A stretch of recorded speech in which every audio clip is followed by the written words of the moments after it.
서울중앙지검 조직도를 한번 펼쳐보겠습니다.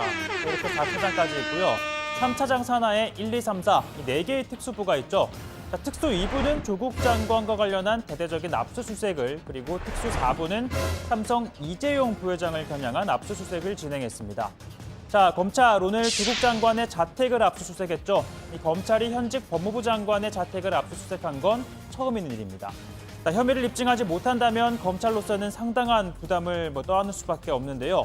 사실상 검찰이 혐의를 입증하는데 자신감을 갖고 있다는 뜻으로 해석됩니다. 자, 그동안 조국 장관은 사퇴 압박에 대해 자신이 직접 수사 대상이 된 적이 없다라는 점을 강조해 왔었습니다. 도대체 조윤선은 무슨 낯으로 장관직을 유지하면서 수사를 받는 것인가? 우병우도 민정수석 자리에서 내려와 수사를 받았다. 이걸 본인의 SNS에 이렇게 표현을 했습니다. 그때 당시와 지금 본인을 둘러싼 압수수색이 어떻게 다르다고 생각을 하시는지, 또 추후 검찰 과정에서 혐의가 입증되면 사퇴할 용의도 있으신지 궁금합니다. 제가 지금 저는 압수수색을 당하지 않았다는 점 먼저 사실관계를 분명히 해야 될 것 같습니다. 자, 오늘 자택이 압수수색되긴 했지만 분명히 해야 할 건 법원이 발부한 영장의 압수수색 범위가 어디까지냐인데요. 자, 부인과 관련된 혐의만인지 아니면 조국 장관에 대한 직접적인 혐의도 포함이 됐는지가 관건입니다. 자, 오늘 압수수색 결과에 따라 검찰은 조 장관에 대한 조사 필요성도 고려 중인 것으로 전해지고 있죠. 자, 그러다 보니 야권에서는 이번 압수수색만으로도 조국 장관이 이 직을 유지하는 건 어렵다라는 지적이 나옵니다. 장관의 집을, 법무장관의 집을 검찰이 압수수색을 했는데 그 장관이 어떻게 검찰을 지휘한단 말입니까? 어떻게 이 나라의 정의를 지킬 수가 있습니까? 압수수색 영장이 발부되었다는 것은 검찰의 일방적 주장이 아니라 혐의성이 짙다는 것을 의미한다. 이제 결자 해지를 생각해야 할 시점이다.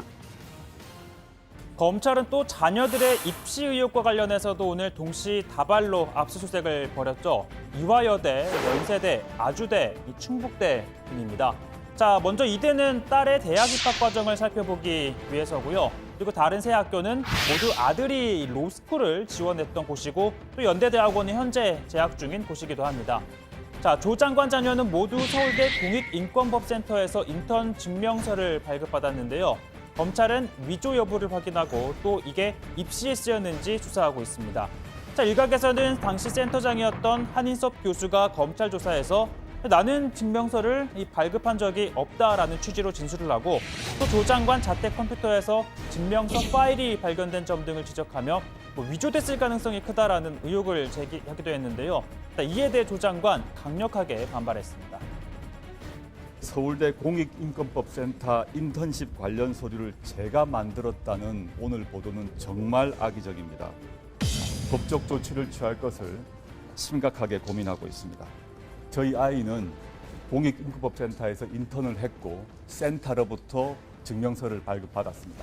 네, 한인석 교수는 센터에서 발급한 적이 없다는 입장인데 이에 대해서는 어떻게 검찰에서 확인해 보시죠. 센터에서 분명히 받았습니다. 자, 그 파일이 발견된 PC 하드디스크에서는요, 조 장관의 딸을 의학 논문 제1저자로 올려준 당국대 의대 장용표 교수 아들의 증명서 파일도 함께 발견이 됐습니다. 자, 장 교수의 아들은 검찰 조사에서 이 세미나에 하루 참석한 다음 2주 활동 증명서를 받았다. 당시 조국 장관 딸이 내 인턴 증명서까지 함께 가져왔다라고 진술하는 등 사실상 허위 발급을 시인한 것으로 지금 전해지고 있죠. 그러다 보니 결국 야권은 일명 인턴 품앗이 의혹에 힘을 싣고 있습니다. 결론적으로는 장 교수는 후보자 딸한테 고등학교 1학년 때 의대 2주 인턴을 해주고 논문 제1저자를 해주고, 후보자 측에서는 장 교수 아들에게 인권법센터에 인턴십 증명서를 발급해 준 것이라는 강한 의혹을 갖거든요.